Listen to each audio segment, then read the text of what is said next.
But specifically when you're doing, TikTok trends or dances. Oh my God, I sound like a boomer talking right now. If you're doing TikTok trends online.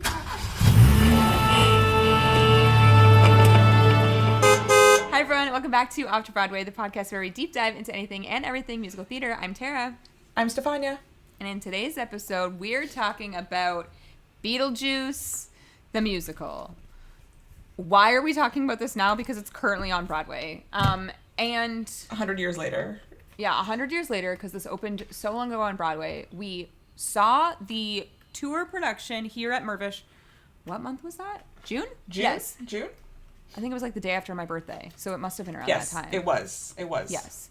And we're both in green today to celebrate the festivities. I know. Of Beetlejuice. I'm in like more of like a sage. You're in more of a bright green. Yeah, this is more of a bright green. But the reason that like this is kind of a delayed Beetlejuice episode, because we could have recorded this many months ago, is because Beetlejuice is now on Broadway, and it's basically almost the exact cast that we saw here in Toronto for the tour. This is like, Broadway is a tour stop. It is kind of the tour closes on Broadway. Yes, and it is playing at the Palace Theater, which I think we talked about this, we must have talked about this in our season preview, but our like main kind of question was, when shows tour in Toronto or anywhere, the set is obviously reduced, but now that it's going back to Broadway, like what does that mean for set design and tricks and I don't know, any sort of like other elements that might not have been on the road? Like, will they be bringing this back to the Palace Theater? And at this time, we do not know. We really don't know. There have been other tours that have hit Broadway. Currently, also the Mamma Mia tour is doing a tour stop on Broadway.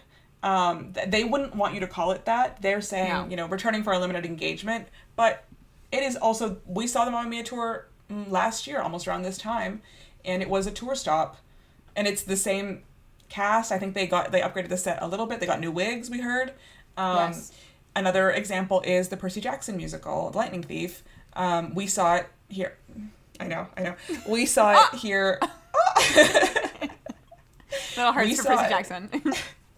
We saw it here in Toronto. It must have been 2019 because it was the first year of the podcast in March. And then I think that fall it had a Broadway engagement and they just kind of rolled the truck up, unloaded the set, and went crazy.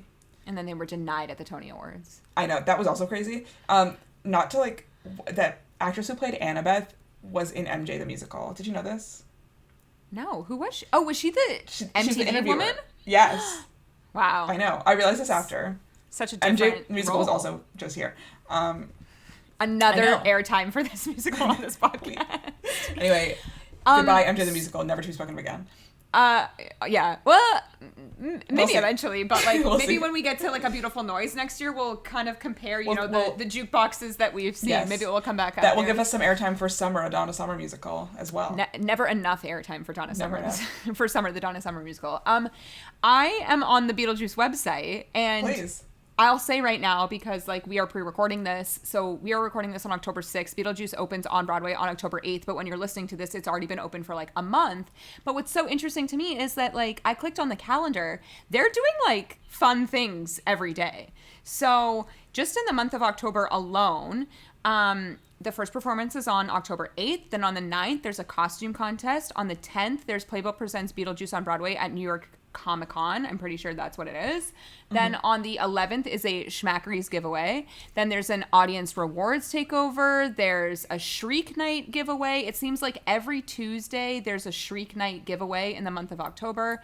Every Thursday there's a costume contest. Then there's oh wow, this is so funny.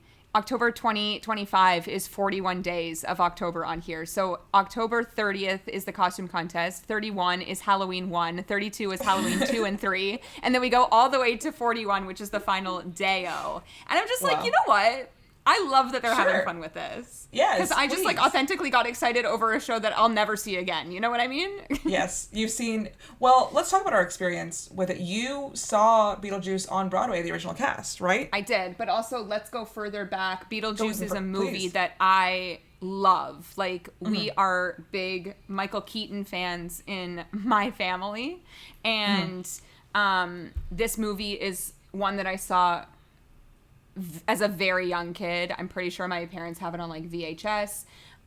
You've never seen it, right? I have never seen the Beetlejuice movie. I have literally absolutely no emotional connection to Beetlejuice whatsoever. And that's fine. I knew of him as, you know, you say his name three times and he appears, but that's basically it. Yeah. And I would say that my like connection to Beetlejuice kind of like begins and ends as like a child, because I did not watch the sequel that came out last year. I think it was last year.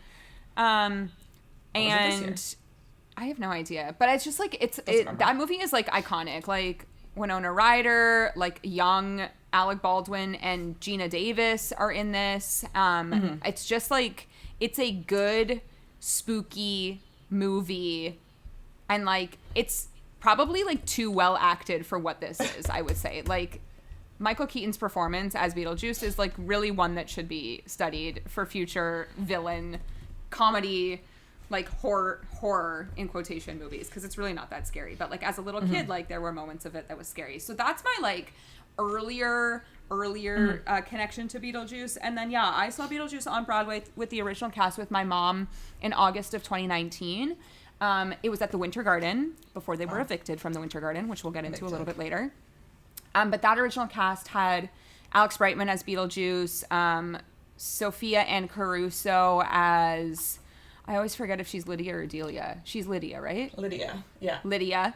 Leslie Kritzer as Delia, Rob McClure and Carrie Butler as the Maitlands. It was just like a really kind of like stacked cast.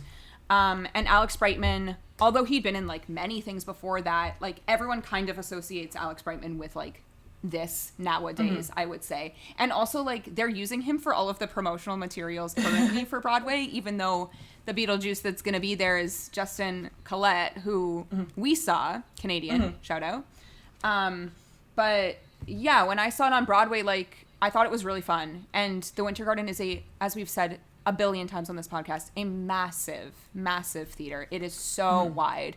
And my mom and I were basically like at the back of the orchestra, and it was like that neon sign, which they do bring on tour, but I do think it's a little bit bigger when it was on Broadway. But as soon as you walk in and you see kind of like the atmosphere of Beetlejuice, I'm like, oh, this is going to be really fun. And like, we'll talk about it, because we actually like haven't really talked to each other that much, I think, about this show since we've seen it.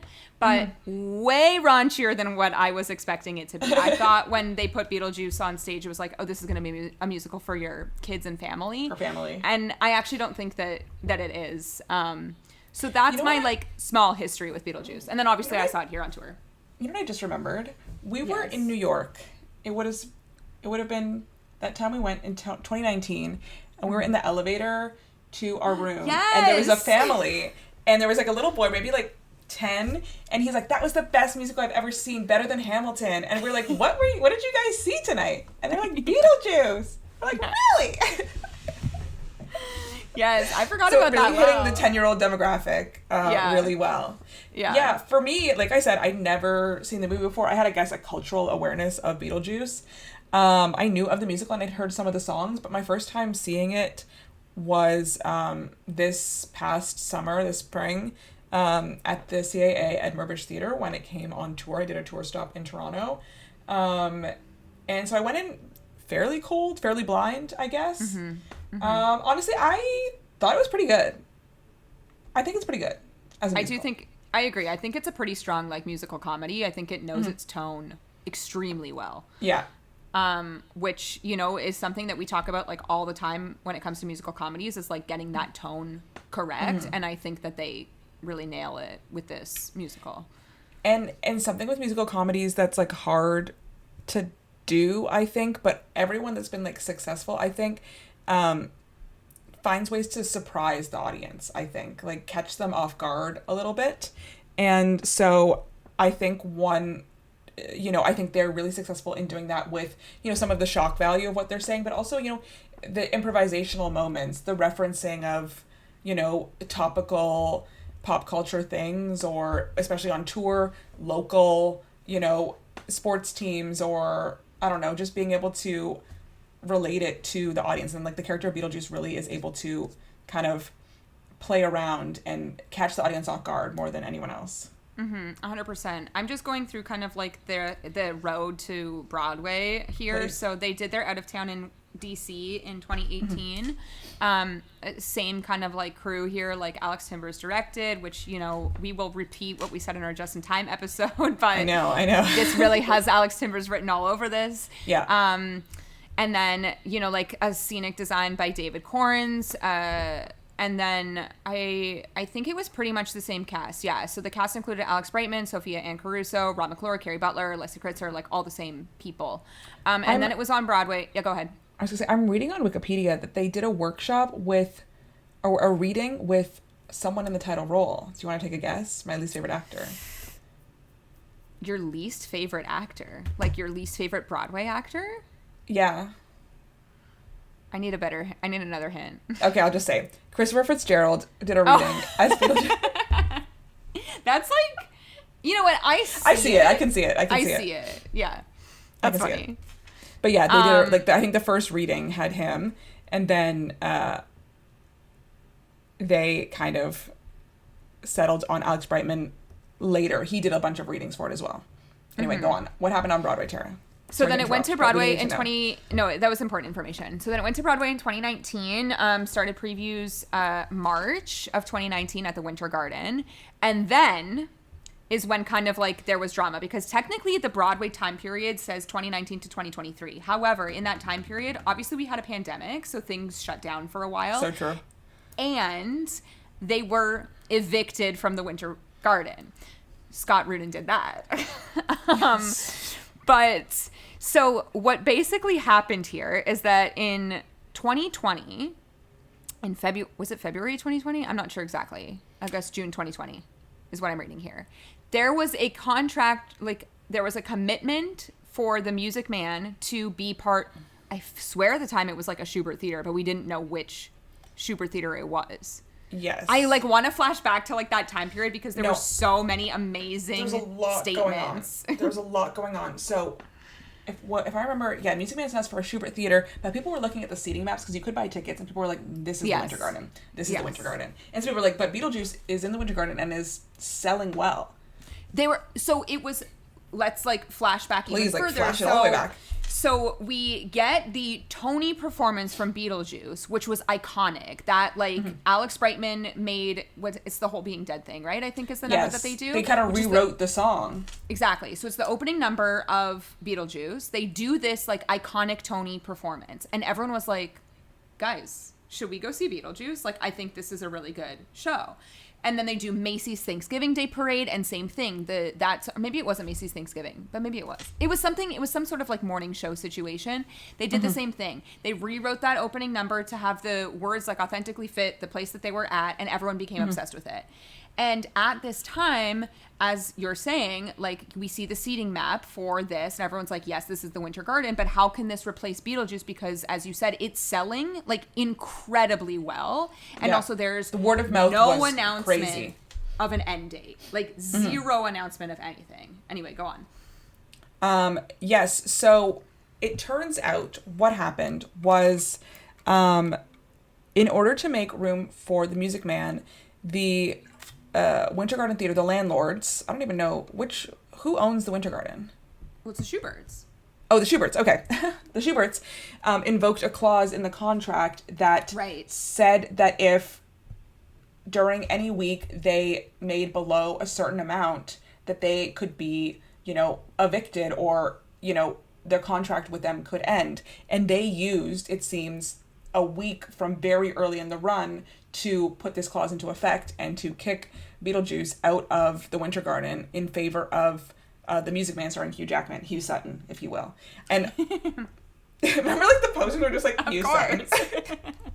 It was like the original Utter Gypsy. No one said what. It was like, but at least that said Gypsy. It didn't even say the Music Man on that one. No, literally, like the profile picture on social media was just like Hugh Sutton, and you're just like. And now they're a couple, so like crazy. Crazy things happened, like the dominoes that were set into effect because. And Beetlejuice was at the forefront of this whole thing. Beetlejuice was at the forefront of this, and so it was kind of chaotically, and at the same time, this is all happening, like, please know, like, the early months of 2020. So most of what happened here is so irrelevant, to be honest. Because everything ended up shutting down anyway. But, like, Twitter at the time was incredible. We were sending things to each other, like, every day because there was new updates. I'm just on, like, an old New York Post article here that says, like, Beetlejuice was unlikely to recoup. It cost around $20 million and would have to run for several years at capacity to return that kind of money. But as soon as it was like kind of announced that they were going to be evicted, everyone was like, screw every other show, we're going to see Beetlejuice. And they were making like $2.5 million a week, which is insane money for a show to fill that huge house. To fill that house. It's one of the bigger Broadway houses for sure. But also, like, this show opened to like mixed reviews. People were like not super hot on Beetlejuice, and then all of a sudden, like, the fans rallied. So they were supposed to close originally June 6, 2020. That obviously, like, ended up being so irrelevant, but yes, there were rumors that they were moving to another theater. The concern was that they did move to another theater. Well, they were supposed to move somewhere else, in between, yes, like, in the interim. In 2020, but again, it didn't happen. But I think the big concern was because the Winter Garden is such a specifically shaped house, the sets would all have to be completely, like, rebuilt, which is an extremely expensive prospect. I think the rumor was the Broadhurst, if I'm not mistaken, where it was supposed to go. I thought it was the Broadway. The Barrymore? I don't think the Barrymore. The Barrymore. The Barrymore? It was the Barrymore. The Barrymore. Yes. I think that was the rumor at the time. So basically, if someone knows the lore, like, really come into the comments here and correct what's happening. We're really going off memory right now. But that obviously didn't end up happening. Yes, like, I tried to look up articles. I'm sure there's, like, many Reddit pages that, like, I could have gone into, but I just, like, do not have the brain power to read through, like, all of those Reddit posts from, like, 2020. But we were fascinated at the time. Like, it was so They were doing shady tweets. They changed lines in the show to reference the Music Man. It was amazing. Yeah. But yeah, then the pandemic shut down everything. Yeah, so the final performance of Beetlejuice at the Winter Garden was March 10th, 2020. Where were we March 10th, 2020? Speaking of Summer Madonna Summer Music, we were actually it was like the 13th. Summer Madonna. It was the 11th. It was the 11th. Oh, the 11th. so close, but not. And then, so obviously pandemic happens, and then during the pandemic, you know, when Broadway was going to reopen, the Music Man was going to reopen at the Winter Garden, like, no questions asked, because Beetlejuice was over. And then in 2022, they reopened at the Marquee Theater, which honestly, like, thinking of what that lobby looked like for Stranger Things, they should have done something cool like that for Beetlejuice. I just don't know if they had the money at the time to do something like this. They definitely didn't have the money, but, like, it would have been so cool. I actually feel like they should have, well, Stranger Things is still on Broadway, but, like, that would have been cool to reopen somewhere like that now. Although we don't even know what the Palace, like, currently looks like. I know you have to, like, go up a set of escalators to get they lifted the interior of the Palace. Honestly, it didn't take as long as I thought it would. No, I know. My parents and brother have been there because they famously saw Glenn Ross at the Palace. Oh, right. But, like, went up the escalator. My mom was surprised because, like, my whole family has also been in there when we saw SpongeBob. But to think that they just, you know, lifted, I think it was, like, what happened over the pandemic? Another show that had to close due to contractual reasons. Like, SpongeBob closed so they could lift that theater up. Yeah, crazy. You know, that's giving, like, the Rogers Stadium here in Toronto that will be leaving in like 4 years for houses. Well, we're always looking for but the Marquee production, like, Alex Brightman came back, and then Carrie Butler also came back. At this point, it was David Josephsberg, who you can see on tour in Back to the Future as Doc. Currently, we saw him. Right. Leslie Kritzer came back, and then Elizabeth Teeter joined as Lydia, who you can currently see in Heathers off-Broadway. Like, there's so many people here that have done so many things. Actually, Carrie Butler, also in Heathers off-Broadway, but I think this is in November. She would have just finished her run in Bat Boy. Wow. So, Carrie Butler, always booked and busy, and we love this for her. Love her. She's got a great voice. And then, so that production ran at the Marquee Theater until January 8th of 2023. And here we are in 2025 with Beetlejuice returning for a 13-week engagement at the Palace. So we're kind of, like, already in this engagement. Mind you, at this point, like, a national tour launched in 2022, and it's playing, like, everywhere. I'm literally reading. It's going to the UAE this November, like, Beetlejuice. There's, like, productions in Korea, I'm pretty sure I've seen. Like, it's kind of like a universal musical at this point, which is a little bit bizarre to me because I don't know. I just like that's not the one show that I would opened think on would, board like, the translate. Norwegian Viva.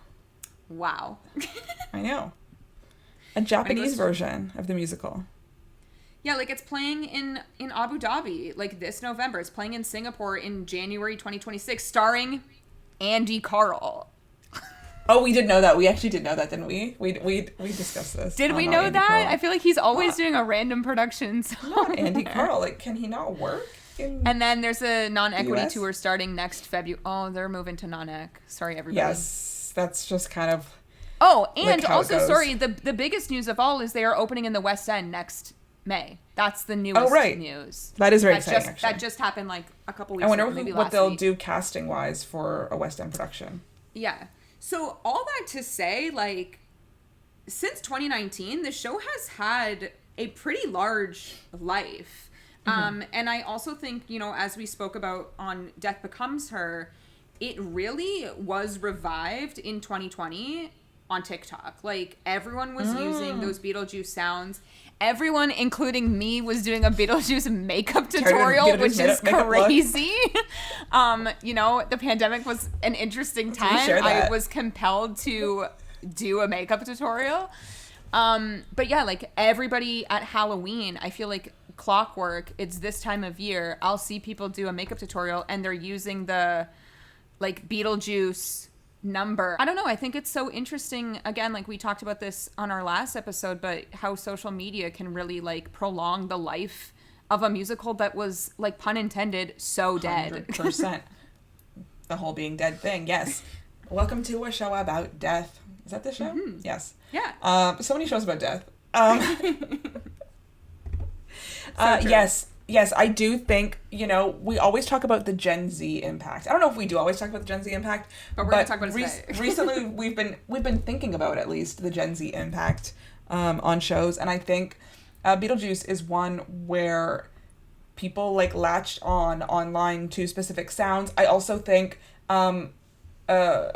Alex Brightman, like Presley Ryan, like doing TikToks, doing social media during the original run of the show. I couldn't think of her name like a few months ago. It's Presley Ryan. Presley Ryan. Doing TikToks on the show, creating that audience engagement. They had a vlog series as well on Broadway.com. Yes, on Broadway.com. Now, I honestly think being able to engage younger fans, I mean, any fans online, but specifically when you're doing, you know, TikTok trends or dances. Oh my god, I sound like a boomer talking right now. If you're doing TikTok trends online, you know, I do think having that like close relationship to the audience through online platforms is a really strong way to make people excited about your show. If you think of shows that are really hitting with a youth audience right now, I really sound like I'm giving an academic talk. If you're talking about shows that are really hitting with Steph's TED Talk on Beetlejuice the musical, but actually just on TikTok specifically. If you think about shows that are really hitting with a youth audience right now, something that is, you know, a through line with all of them is like a strong social media, TikTok, Instagram presence.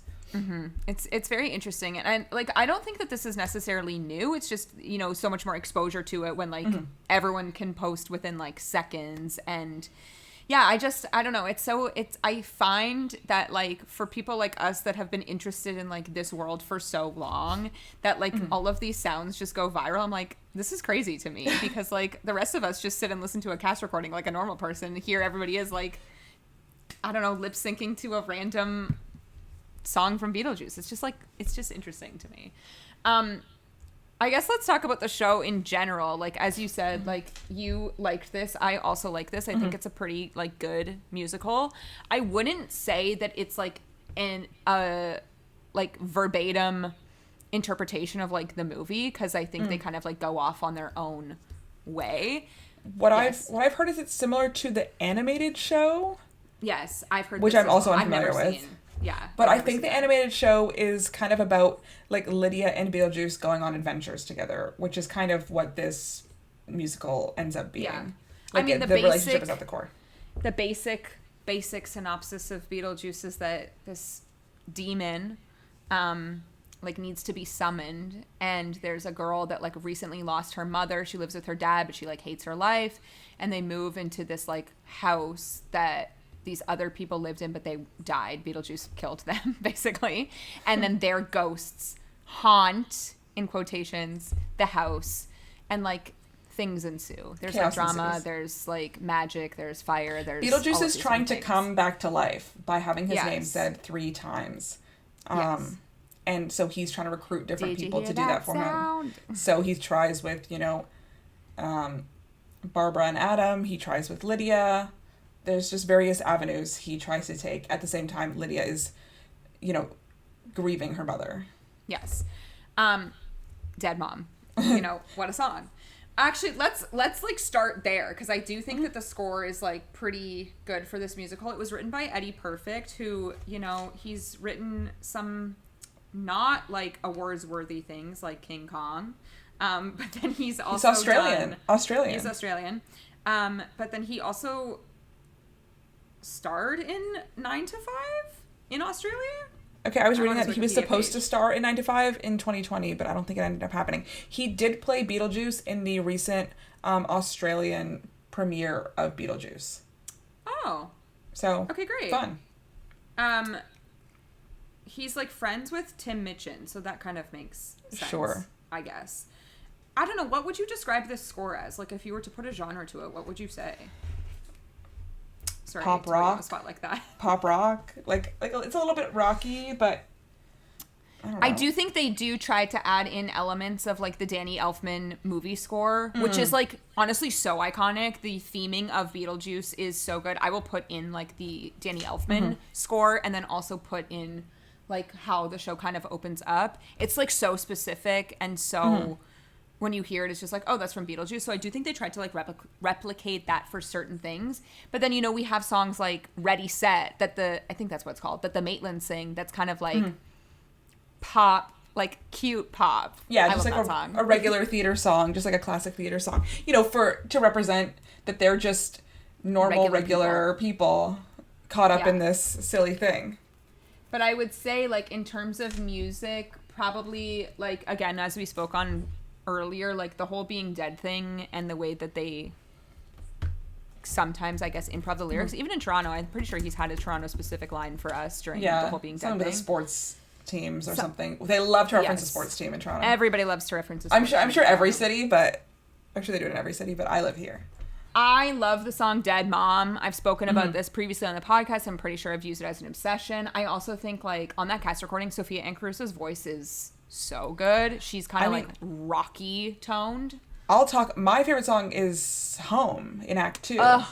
Mama, I'm home. It kind of brings in, like, the theming of Dead Mom, but she really goes for it. She goes for it. And then my actual favorite is in the finale song, where they're like, bring it back. Home, and then, like, daylight come, and, like, they're, like, mashing it up.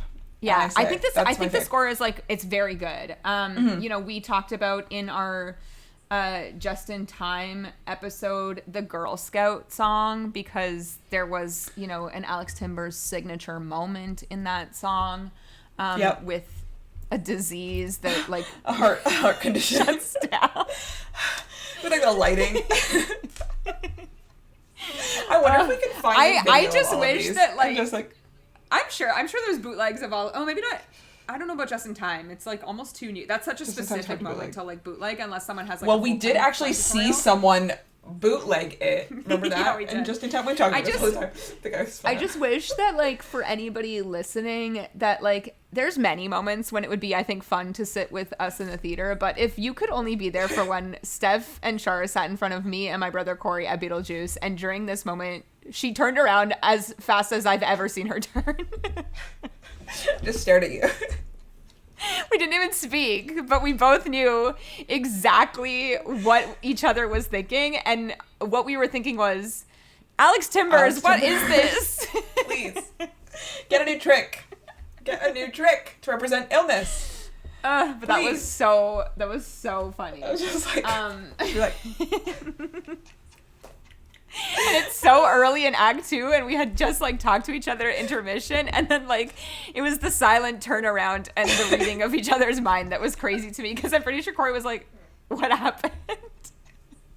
Like, you wouldn't understand. You just wouldn't understand. You wouldn't get it. You haven't been to as many Alex Timber shows as we have, and you just wouldn't understand. Was there something like that in Here Lies Love? I'm trying to think what other Alex Timber shows No, I've seen. we talked about this, if there was something like that in Here Lies Love, but I don't think anybody had, like, a near-death experience. Well, actually, many people did have a near-death experience. Many people did, but like, not in that quite. Same way. Yeah. Just thinking. And then I would say the other song that's kind of, like, all the way through here is the Say My Name. That number is, like, so good when he gets Lydia to say his name 3 times. Or tries anyway. Or tries to, yes. But it's just, like, it's really fun. And as you were saying, like, Alex Brightman and Presley Ryan were, like, committed to posting about this on social media and on YouTube. And, yeah, it's just, like, I think it's a really fun score that's, like, translated outside. I think what really works with this musical, this score generally, is kind of the, like, antagonistic but, like, almost loving relationship between Beetlejuice and Lydia. And, like, that comes really in Say My Name, but just throughout the whole show, that they're, like, best friends, but also, like, hate each other. And, like, the dynamic, it's, like, it's almost a will they, won't they. Like, but then we also take a crazy turn in Act 2. Yeah, it does take a crazy turn in Act 2. It does take a crazy... It's not romantic, but it does have that kind of, like, tension that I think, like... It's romantic between Adam and Beetlejuice. Well, you know, of course. Of course. Yeah, like, this is not my main critique of the show. One, the show is so long. Like, why was it so long? By the end of Act 2... It's like 2:40, I think. By the end of Act 2, I was like, we need to go home. I love the Miss Argentina number, but when we're in the underworld, I'm like, we need to go home. I'm so tired of this. That's interesting because, like, obviously, like, when we were there, again, these days we're always there on media night, but, like, those are the characters from the movie that, like, the people love, so people are, like, cheering for that. Also, our audience was, like, primed that night. Like, everyone was, like, so thrilled to be there. But I agree with you. Like, when we're spending time in that waiting room, we're spending a lot of time in that waiting room. It's funny. It's enjoyable to watch, but, you know, it's late. It's late in the night. We're 2+ hours in. And, you know, there's no end in sight, really. And it's an 8 p.m. start time, not a 7:30. I know. We didn't even go to the after party. Like, I was like, we didn't even eat the Beetlejuice, like, brie that themed, they made. Like the skull-shaped cheese board or whatever. And those shrimp looked so good. They looked good. I agree. It is very long. I also, unfortunately, and I, like, literally love Leslie Kritzer, and I do think that the woman that plays Delia in this production is also pretty good, but, like, I cannot stand that character in this musical. I just, like, want her to leave the stage. And we spend, like, 2 full songs with her, and I just think we could be chopping and trimming. I was reading there's, like, a sort of cut version of the show where they cut her, like, guru or whatever it is, her... Otho, that, like, cuts that whatever. Otho, yeah. There's kind of, like, a cut version of the show that cuts that character, and I'm like, please, let's do that. Like, I would like to see that version. But it's interesting because, like, the stuff that is so good is also, like, the stuff that people know. Like, right at the end of Act 1, when they have that, it's so iconic in the movie. Like, Catherine O'Hara is giving an all-star performance in the movie, but when we get the, like, Deo number at the dinner table and Beetlejuice, or it's not even Beetlejuice, it's Adam and Barbara that are possessing the family, and Lydia's just, like, watching and laughing. Like, that scene is so good that leads us into intermission. Like, there are, I think, like, amazing moments of this musical, but there's lots of fluff. We could trim a lot of things, I think, in this. Something else that I wanted to point out, which is, you know, what we always talk about, what we talked about earlier, is the tour set. 9 times out of 10, I'm like, I get it. Like, it's fine. I think in this production, we are doing a lot of projection on a purple curtain when we're trying to change a scene. And it just felt like, to me, it, like, broke the momentum. And I did find a Reddit post because, again, I saw it on Broadway in 2019, and I really do not remember, like, many of the things that happened, except for I do know that the main difference to me is that the death scene is different for Adam and Barbara. So in the tour production, Adam and Barbara are, like, electrocuted. There's a wire that kind of comes out. They try to plug something in, and then they get electrocuted. Whereas on Broadway, and curious to see what they're doing at the Palace Theater, if they're doing anything like this, but it's a trapdoor situation. Just bringing that tour set straight in. Yeah, so basically they're like moving into the house. There's like a rug on the ground and they're dancing with each other. It's like a cute moment. They're so happy. They're like setting up a crib for a baby and like all of this stuff. And then Adam and Barbara like jump at each other and land in the trapdoor and they fall through the stage. And that was iconic. Like that was fun. That was so fun to me. Yes. So it's surprising in a way that like them like being electrocuted and then falling to the ground is like less shocking. Exactly. So that was like the main difference to me, which I think is like a little underwhelming on tour. I will say, as someone who's never saw the Broadway tour or that moment, I actually didn't feel like I was missing much. I didn't feel like the set looked chintzy at all in the way that like when Mamma Mia tour rolled through here, I was like, okay, I can blow that over. No, the house looks pretty good. I would say. I feel like the Beetlejuice set felt like luxe and like, you know, filled out. I'm sure it was crazier on Broadway, but I didn't, as someone who only saw it on tour, I don't feel like they're giving like a subpar product on the tour. No, I do agree with you. My only critique is that like projection on the purple curtain, which is like bats on the curtain, which like does not happen at all on Broadway. But also like, again, when I saw it at the Winter Garden, we have so much space to hide so many things in the wings, in the ceiling. We spoke on this like a few episodes ago, but like the snake, it was on tour, but it does appear many times on Broadway. So like there's a line off the top of, I think it's in the whole Being Dead thing, where he says like there's a giant snake here, and then the snake kind of like comes out and takes over. That doesn't happen on tour. It comes much later, but then that line is kind of like a throwaway because you're like, oh, but there's not a giant snake. We only see the snake appear when like his mother is being... Someone like rides the snake in at one point.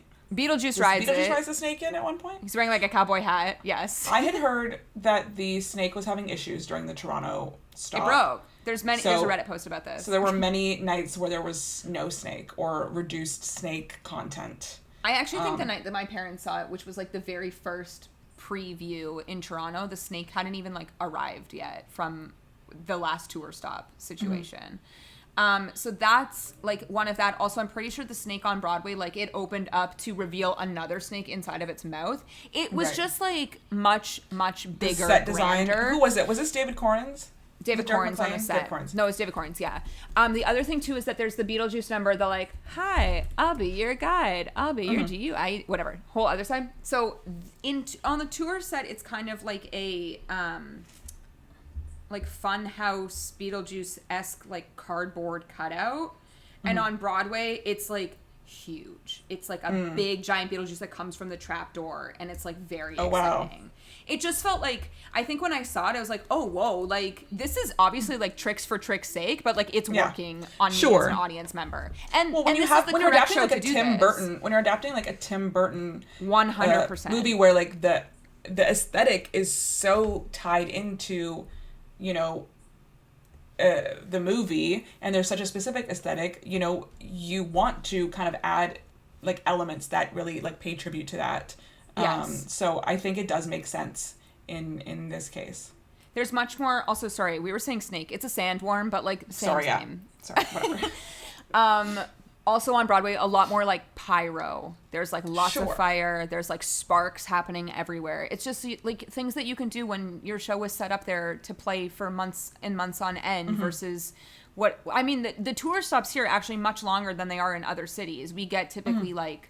Yeah, in Toronto. 6 weeks, I would say. Yeah, it depends on, like, how the schedule is working. But, yeah, for Beetlejuice, we got, like, 6-ish weeks. And then also this person said, which I agree with them, this person said, like, some of the things I was happy to see that did come on the tour, which is obviously that huge, like, Beetlejuice neon sign. That's iconic for this production. I think everybody has seen that in a photo. So it's nice when, like, you walk in and it looks so bright and beautiful. And it adds great color to the light in the theater. So it already starts setting the tone for what you're going to see, that green and purple light.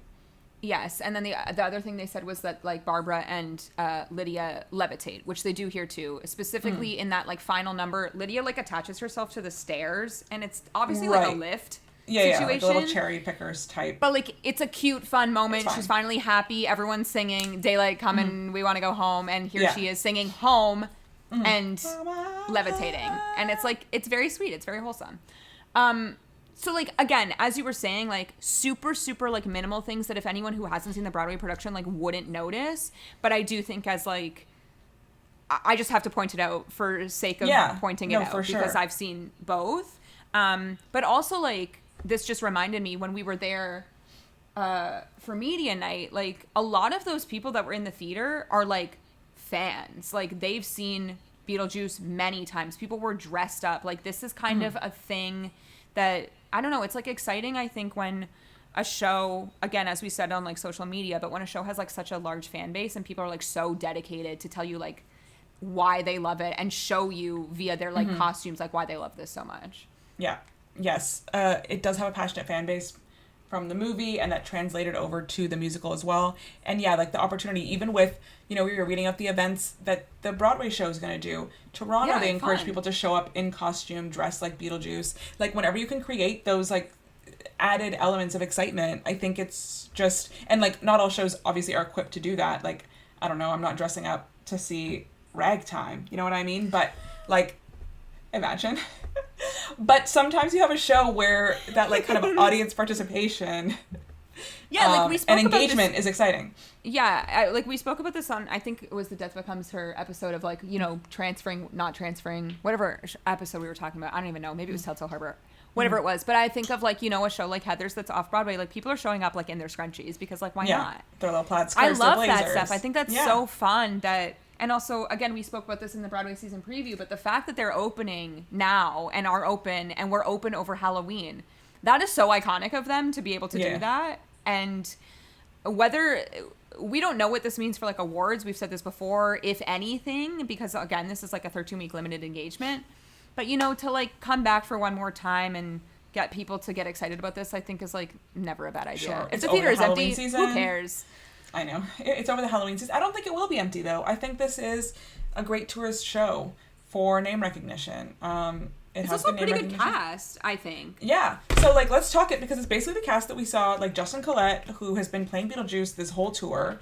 And he has, you know, before, a great wardrobe. like, he's been doing it for years at this point. Yes, for sure. I don't know if we've talked about this on the podcast. We've definitely talked about it to each other, and I don't even know where I got this information, so sorry, I can't credit whoever said it. Please. Maybe it was you. I don't know.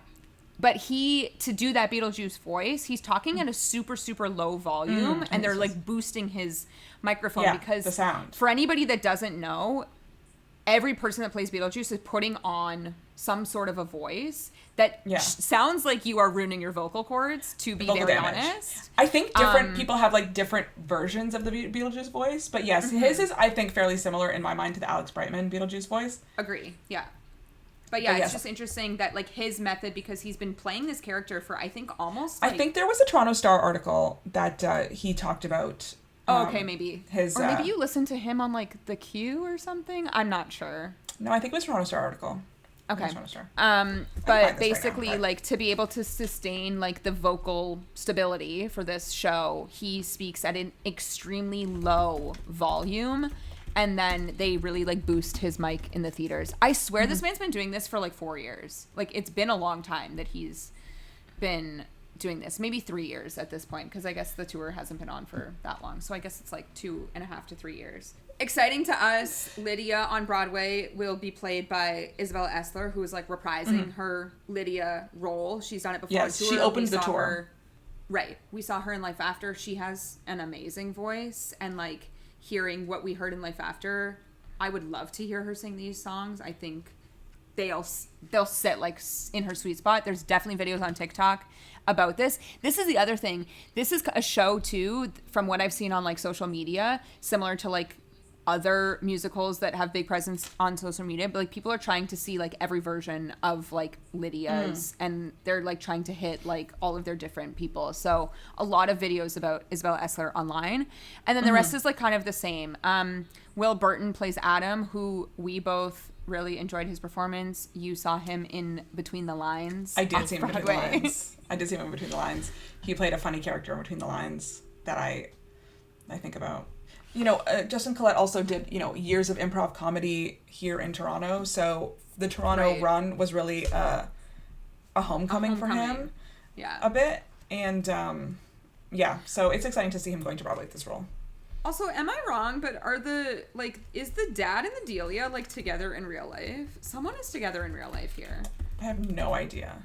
I could be making all of this up, and I don't know why we do this at the 11th hour, to, make things up. I know. We love to make stuff up on this podcast. Please. Please. You know what? My favorite new comment was, wow, no research was done for this episode. Thanks for listening. Thank you. We do research, please. Yeah. But we're also just vibing. Yeah. I really don't have anything more to say. No, I really think, as someone who had really no emotional connection to Beetlejuice whatsoever, I was surprised at how much I enjoyed it. I was not that excited about it. Not that I wasn't excited about it, but I just expected to feel mid about it. But at intermission, I was like, this is good. This is really good. Yeah. I think it's really well put together. It's really strong adaptation based on nothing. What do I know? But I do think, it's a strong musical that stands on its own with good songs, good script, good book. It's fun to watch. And I think it's just a good and a fun night out at the theater. I would recommend it to so many people to see Beetlejuice. No, I agree. I also think that, as we've been saying kind of the whole way through here, but, they really do appeal to the fan. So the fan service element, I think, is really strong on their behalf. And as I said, from 2019 to 2025, the life that this musical has had is, pretty good. They've done very well for themselves, all the way till 2026 in a West End run next year. It's a show that, the life is still going. Yeah, people are, super interested in this, and I don't think it will go anywhere anytime soon. Now that it's going to a non-equity tour, sorry. I mean, that's just the life of I know. Tours nowadays. You run your tour and then you hit the same cities again on shorter engagements on the non-equity tour, and then you hit it for licensing. Yeah, it's fine. It's a part of the process. But yeah, should we rate it? Yes. I was just trying to think, what is my rating scale going to be? I'm going to give Beetlejuice 8 out of 10 little shrunken heads. Very good. Actually, you know what? We don't see enough of the shrunken head. More shrunken head, please. I'm also going to give this an 8 out of 10. I will choose the sandworm. The sandworm. Yeah. It's a fun time. Honestly, it's pretty good. It was also, I will say, which, we have many critiques all the time of, our theaters in Toronto and the sound quality. It was loud in there. It was very loud. It was loud in there. I agree. In a fun way, though. Yeah. I also think everything about it, the full package. I think the artwork is really good. I just think the whole vibe is really well done. So a fun night at the theater. I mean, yes, anytime you see something with Alex Timbers, the aesthetic is going to be on point. He has style. He has style. He has specific style. He does, but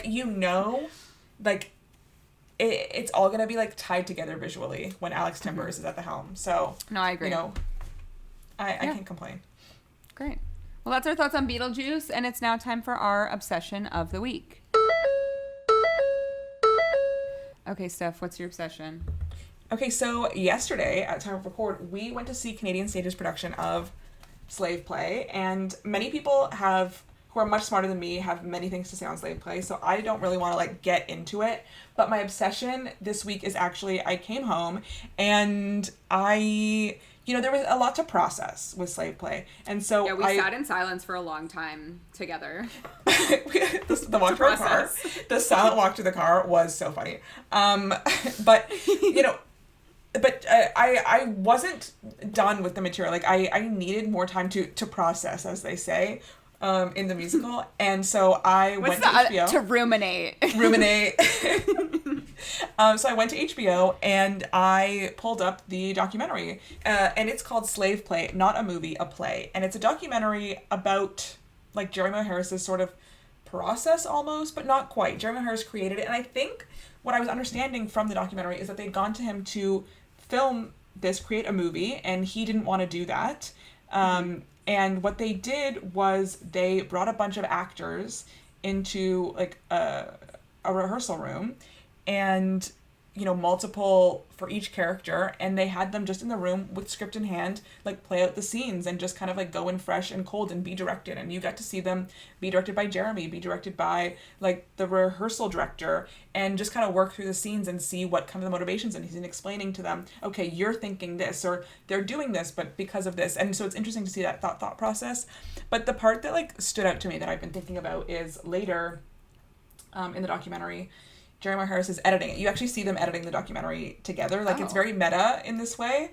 And he's talking to the editor, and he's saying the reason why I didn't want to do a movie and why I made a play is because, theater is the oldest art form in the world. As long as we've been sitting around and telling stories, like, there has been theater. He's like, movies are a relatively new art form. He's like, I just trust theater more. Like, the relationship with the audience is more who else gave us that there. like exact quote? Shalina Kennedy in 2020. I know. I think about it all the time, and it was just such a striking thing to me. So if you also need to process slave play, or if you don't, if you're just curious, I highly recommend Slave Play, not a movie, a play on HBO. What is Slave Play about? No, I won't make you do that. No, please. Honestly, that's for you to discover on your own. And it was very good. Like, I'll say that. I think it was like the production was very great. well acted. But yes, it is. We are absolutely not the people to speak on this. So many people who are so much smarter than us have spoken on it so much already. What we will say is that like it was good. Unfortunately, you can't see it because it's already over in Toronto. But there's like lots online. I also went home and like did some research. I will say Reddit is a scary place for that show, so maybe not there. But there's lots of like reviews and articles. I watched the trailer. I didn't watch the doc, but like I forgot that it was nominated for 12 Tony Awards. Like it was. I know. And also one more thing I'll say is Canadian Stage did the work, and they released like a zine with like a full interview with Jeremy O. Harris. Like they are also providing you like the audience with information to help you kind of decipher what you've watched.